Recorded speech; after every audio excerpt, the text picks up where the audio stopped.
जी अस्सलाम वालेकुम, क्या हाल है? आप सब लोग खैरियत से हैं? इमरान खान साहब को नैब अदालत ने नैब के हवाले कर दिया। अब इमरान खान साहब नैब की हिरासत में रहेंगे 21 नवंबर तक। ये नैब इनसे क्या पूछ सकती है, क्यों नैब के हवाले किया गया, और इमरान खान साहब की सियासत और इमरान खान साहब की जिंदगी पे अब इसके क्या असरात मुरतब हो सकते हैं, ये हम आपको आज के वीलाग में बताएंगे। और इमरान खान साहब की अपनी फैमिली ने यह डिक्लेयर कर दिया है कि इमरान खान साहब को अनकरीब सजाए मौत हो सकती है या फिर उम्र कैद हो सकती है। इस डिक्लेरेशन की वजह क्या हो सकती है, यह भी हम आपको आज के वीलाग में बताएंगे। और चारों सूबों और वजारतें दिफा और हुकूमत पाकिस्तान ने मिलिट्री कोर्ट्स के ऊपर जो सुप्रीम कोर्ट ऑफ पाकिस्तान का फैसला था उसे चैलेंज कर दिया है। अब इस फैसले को का बनेगा क्या, यह भी हम आपको आज के वीलाग में बताएंगे।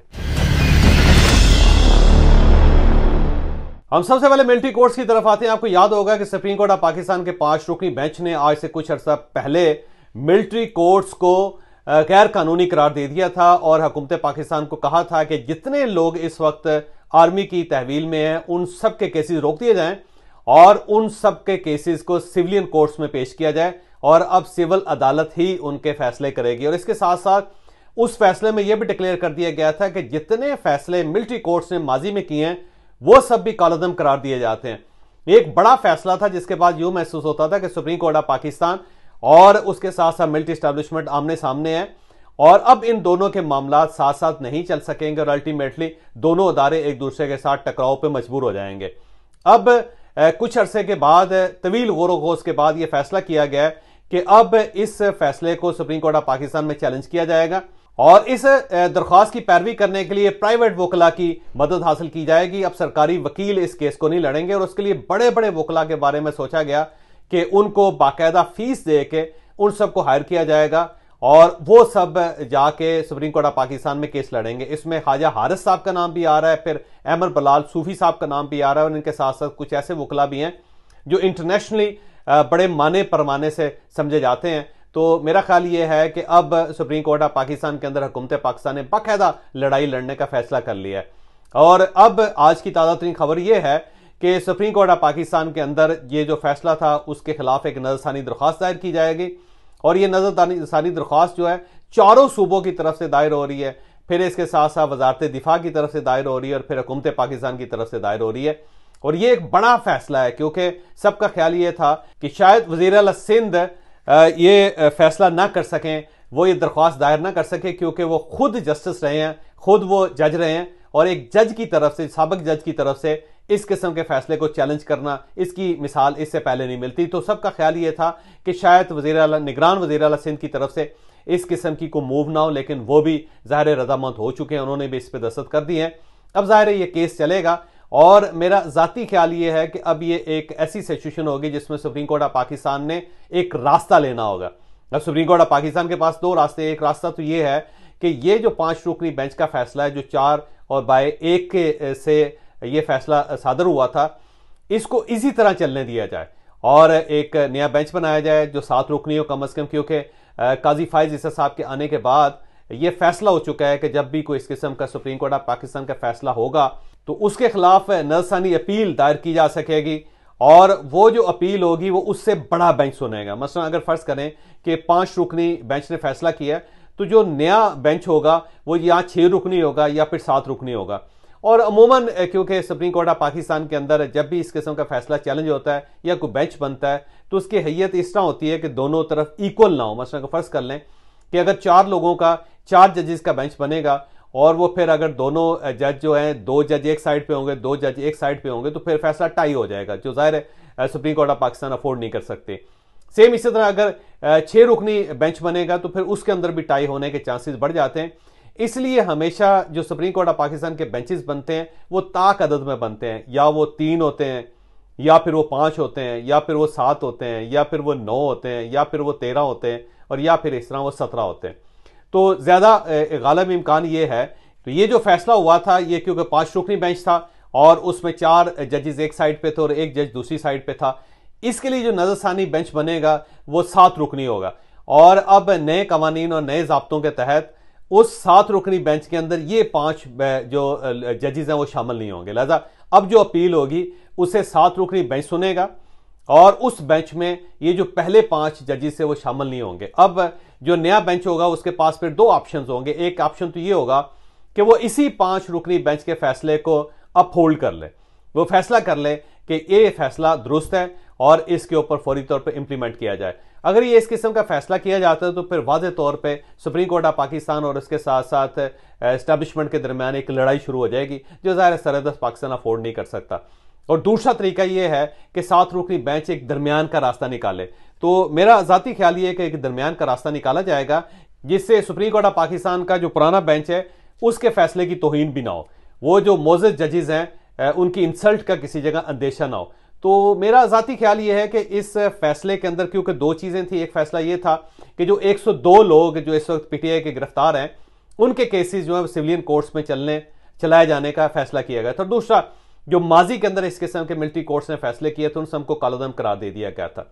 तो मेरा ज़ाती ख्याल ये है कि ये जो नया बेंच बनेगा वो 50-50 यानी 102 जो लोग पीटीआई के इस वक्त गिरफ्तार हैं उन सब का जो फैसला है उसे सिविलियन अदालतों की तरफ ही रेफर करेंगे। ये रेफर कर दिया जाएगा कि जाएं आप सिविलियन कोर्ट्स में जाके इनके फैसले करें, और साथ सिविलियन कोर्ट्स को यह हुक्म दे दिया जाएगा कि आपने इतने अरसे के अंदर अंदर इन केसेस का फैसला करना है ताकि इनको लंबा ना खींचा जा सके। और इसके साथ साथ जो बहुत बार बार ये एतराज किया जाता है कि जो फैसले माजी के कालोदम करार दे दिए गए हैं उससे पाकिस्तान को बहुत नुकसान होगा। मेरा ख्याल है शायद ये फैसला रिवर्स हो जाए। 50% ये कि 102 लोग जो इस वक्त हिरासत में हैं उन सबके केस सिविलियन कोर्ट्स की तरफ रेफर कर दिए जाएं, और उसके साथ साथ जो माजी का जो केसेस या फैसले कालोदम करार दे दिए गए थे शायद उसको वापस ले लिया जाए, और इससे एक ऐसी सूरत डेवलप हो जाए जिससे एस्टैब्लिशमेंट भी खुश हो जाए और सुप्रीम कोर्ट ऑफ पाकिस्तान भी टकराव से बच जाए। तो एक दरमियान का रास्ता अभी बाकी है जिससे मेरा ख्याल है शायद ले लिया जाएगा।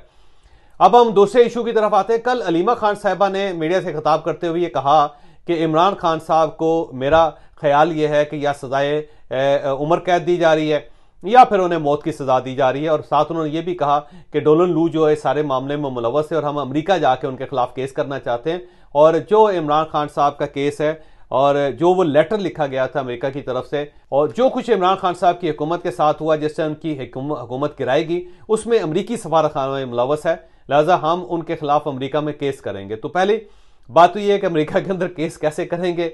डोलन लू जाहिर है कोई प्राइवेट आदमी नहीं था, वो जाहिर है उनका ताल्लुक वजारत खारजा के साथ है, तो एक वजारत खारजा के अफीसर के खिलाफ कैसे केस हो सकता है। दूसरा, सफारत खाने से कैसे पूछा जा सकता है कि आप जी क्या किसी रजीम चेंज के प्रोजेक्ट का हिस्सा तो नहीं थे, वो भी अजीब सी बात लगती है। दूसरा, जो अलीमा खान साहबा की तरफ से जब इस खदशे का इजहार हो गया कि इमरान खान साहब को सजाए मौत हो सकती है और इमरान खान साहब को उम्र कैद भी हो सकती है, तो ये एक ऐसी स्टेटमेंट है कि जिससे ये इनसिक्योरिटी जो पीटीआई की है वो साबित होती है, और यूं साबित होता है कि शायद पार्टी ये सोच रही है कि इमरान खान साहब को एक बड़ी सजा हो जाए। तो ये अंदेशा जो है ये भी अपने मुंह से सब कुछ बोल रहा है। तो कुछ लोगों तो ये ख्याल भी है, पार्टी के कुछ लोग ये चाहते हैं कि इमरान खान साहब को सख्त सजा हो जाए, क्योंकि जब इनको सजा सख्त होगी तो इमरान खान साहब की पजीराई में, अवामी पजीराई में इजाफा हो जाएगा जिसका पार्टी को फायदा होगा। और साथ साथ ये भी हो सकता है कि जब इमरान खान साहब ज्यादा अरसा जेल में रहेंगे तो ज्यादा बड़े हीरो बन के बाहर निकलेंगे। तो ये पार्टी की तरफ से एक अंदेशा भी है और शायद एक खुशफहमी भी है कि शायद इमरान खान साहब आने वाले दिनों में पाकिस्तान के भुट्टो बन जाएं। तो ये भुट्टो साजी का एक अमल है जिसका इजहार अब सिर्फ इमरान खान साहब के वकला या इनकी पार्टी के लोग नहीं कर रहे, बल्कि उनकी बहनों की तरफ से भी अब इस चीज़ का इजहार हो रहा है, जिसकी मुझे समझ नहीं आ रही कि क्यों इनकी बहनें ये चाहती हैं कि इमरान खान साहब को इतनी बड़ी सजा हो, जबकि इमरान खान साहब बड़े लीडर हैं और बड़े लीडरों के साथ इस किस्म का सलूक किसी मुल्क में नहीं होता। तो मेरा नहीं ख्याल कि इमरान खान साहब को सजाए मौत या उम्र कैद हो सकती है, खुदा ना खास्ता। अलबत्ता 6-7 साल की सजा हो सकती है जिसे बाद में सुप्रीम कोर्ट ऑफ पाकिस्तान में चैलेंज भी किया जा सकता है और उसमें इमरान खान साहब को रिलीफ भी मिल सकती है। लेकिन हाँ, ये बात दुरुस्त है कि इमरान खान साहब ये इलेक्शन नहीं लड़ सकेंगे, क्योंकि अगर ये इलेक्शन लड़ेंगे तो फिर जाहिर है इस्टेब्लिशमेंट का या रियासत का या फिर दूसरी सियासी जमातों का क्या बनेगा। तो इमरान खान साहब को मेरा ख्याल ये है कि ज़ाती तौर पे इस इलेक्शन से बाहर रखने की कोशिश है, और जो ही ये प्रोजेक्ट मुकम्मल हो जाएगा तो फिर इमरान खान साहब को रिलीफ मिलना शुरू हो जाएगी। मेरा नहीं ख्याल कि इमरान खान साहब को फांसी की सज़ा हो सकती है या फिर उन्हें उम्र कैद हो सकती है, क्योंकि बड़े लीडर हैं और पाकिस्तान एक पहले जुल्फ़िकार अली भुट्टो जैसी गलती करके दोबारा इस गलती को नहीं दोहराएगा। तो अलीमा खान साहिबा से मैं इत्तफाक नहीं करता, और दूसरी ये बात भी दुरुस्त है कि अलीमा खान साहिबा अमेरिका के अंदर या फिर पाकिस्तान के अंदर जो अमेरिकी सफारत खाना है उसके खिलाफ कोई केस नहीं कर सकेंगी। ये केस बनता नहीं है, ये एक जज्बाती नारा तो हो सकता है, एक जज्बाती ख्वाहिश तो हो सकती है, लेकिन अमली तौर पे ये मुमकिन नहीं है। और अब हम आते हैं नैब के आज के फैसले की तरफ। आज नैब अदालत ने अडयाला जेल में इमरान खान साहब के केस की समाअत की और इस दौरान नैब की तरफ से इमरान खान साहब के जिस्मानी रिमांड की दरख्वास्त की गई। नैब के जज ने, एहतसाब के जज ने इमरान खान साहब को 4 दिन के लिए नैब के हवाले करने का ऐलान कर दिया, फैसला दे दिया। अब इमरान खान साहब को नैब की हिरासत में दे दिया गया और मेरा ज़ाती ख्याल ये है कि शायद इमरान खान साहब को अडयाला जेल से निकाल के नैब की हवालात में ले जाया जाए। अब अगर वो नैब की हवालात में चले जाते हैं इमरान खान साहब, तो फिर ये जो उनकी आज़ादी है वो सलब हो जाएगी। फिर वो साइकिल मशीन के ऊपर एक्सरसाइज नहीं कर सकेंगे। फिर उनके पास जो 8 कमरे इस वक्त मौजूद हैं जेल के, वो इनके पास ये सहूलत नहीं होगी। फिर ये अपनी बेगम साहिबा से वहाँ पे मुलाकात नहीं कर सकेंगे। फिर ये अपने वकला से भी नहीं मिल सकेंगे। और ये जो बार बार इनके साथ मुलाकात की जाती है, जो इनके वकील मिलते हैं और बाहर आके इनके बारे में गुफ्तगू करते हैं, शायद ये सिलसिला भी फिर नहीं चल सकेगा और इमरान खान साहब की सिक्योरिटी और इमरान खान साहब की कैद बहुत ज़्यादा टाइट होगी। और ये भी याद रखिएगा कि नैब के जो चेयरमैन हैं उनके पास ये इख्तियार है कि ये इन्हें 30 दिन तक अपनी हिरासत में रख सकते हैं।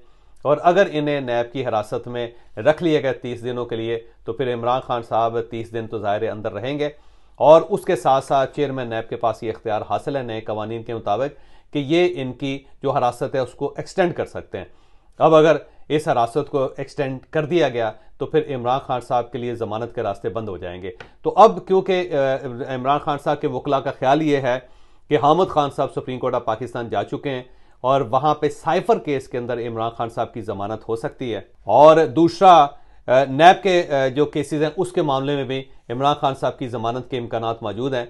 तो जो ही ये नैब की हिरासत में इमरान खान साहब चले जाएंगे तो उसके साथ ही ये जो उनकी ज़मानत के इम्कानात है वो कम से कम होते चले जाएंगे। फिर इमरान खान साहब की ज़मानत ना सुप्रीम कोर्ट ऑफ पाकिस्तान से हो सकेगी, ना फिर इस्लामाबाद हाई कोर्ट से हो सकेगी। तो ये ज़मानत का चैप्टर जो है ना उसके साथ ही क्लोज हो जाएगा, क्योंकि नैब के पास ये बाकायदा इख्तियारात मौजूद हैं कि वो इमरान खान साहब को जब तक चाहें अपने पास रख सकते हैं। तो इमरान खान साहब अब एक दूसरे कुएं में गिर चुके हैं जहां से अब निकलना इनके लिए आसान नहीं होगा। और इसके साथ साथ एक और बड़ी अहम चीज़ है कि जब इमरान खान साहब से पूछा जाएगा कि ये जो 190 मिलियन पाउंड्स का जो इशू था वो किसने सॉल्व करने की कोशिश की थी, इसका हैंडलर कौन था जो लंदन जाता था, कौन था जो 7 स्टार होटल में रहता था, कौन था जो दूसरों के क्रेडिट कार्ड इस्तेमाल करता था, कौन था जिसने ये सारी डील की थी और उसने वापस आके आपको क्या इतला दी थी। और फिर इनसे ये भी पूछा जाएगा कि आखिर आपने कैबिनेट से क्यों अप्रूवल दी इसकी, क्यों आपने इस पैसे को सुप्रीम कोर्ट ऑफ पाकिस्तान के अकाउंट में पार करने की इजाज़त दी थी, उसके पीछे क्या था। फिर इनसे पूछा जाएगा कि अल कौदर ट्रस्ट बना कैसे था। फिर इनसे पूछा जाएगा कि 240 कनाल ज़मीन जो है वो फरा गोगी को क्यों मिली थी और फरा गोगी ने बाद इसे अल कौदर ट्रस्ट के हवाले क्यों किया था। और फिर इनसे ये भी पूछा जाएगा कि सारे मामले में बेगम साहिबा का क्या किरदार था, बेगम साहिबा बार बार 2-3 शख्सियात से क्यों मिलती रही, जुल्फी बुखारी साहब का इसके अंदर क्या किरदार था, फिर ये पैसे बक्सों में भर के बाहर से क्यों आए और फिर बक्सों से भर कर ये क्यों चले गए, फिर इसके अंदर जो मानिका फैमिली है उसका क्या अमल दखल था, उन्होंने ये पैसे क्यों हासिल किए और उनको किसके कहने पे पैसे दिए गए। और फिर इमरान खान साहब से उन खुफिया अकाउंट्स के बारे में भी पूछा जाएगा जो इस वक्त भी मौजूद है और जिसके अंदर इस वक्त भी पैसा पड़ा हुआ है। फिर दुबई के अंदर जो कारोबार हुए थे उन कारोबारों के बारे में भी पूछा जाएगा। तो बहुत सारे ऐसे सवाल होंगे इमरान खान साहब के लिए जिनके मेरा नहीं ख्याल के इमरान खान साहब के पास कोई जवाब होंगे। और इस दौरान अगर बुशरा बीवी गिरफ्तार हो जाती हैं तो फिर दोनों की जो स्टेटमेंट्स हैं उनको मिला के जब देखा जाएगा तो ये कई चैप्टर नए खुल जाएंगे। फिर ये केस आहिस्ता आहिस्ता खुलता चला जाएगा और उसमें से फिर इमरान खान साहब के लिए राह फरार इतनी आसान नहीं होगी। तो मेरा ज़ाती ख्याल ये है कि नैब का जो केस है, ये नैब की जो हिरासत है, इसने एक नया पंडोरा बॉक्स खोल देना है और इस पंडोरा बॉक्स के अंदर से ऐसी ऐसी चीज़ें निकलेंगी, ऐसे ऐसे स्केलेटन्स निकलेंगे कि जो पूरी कौम को हैरान कर देंगे। और ये जो ट्रायल होगा नैब का, ये बिल्कुल वैसे ही होगा जैसा पनामा केस में नवाज शरीफ का ट्रायल हुआ था। तो एक बड़ी दिलचस्प और इंटरेस्टिंग सी सूरत हाल है जिसका शिकार इमरान खान साहब इस वक्त होते हुए नजर आ रहे हैं।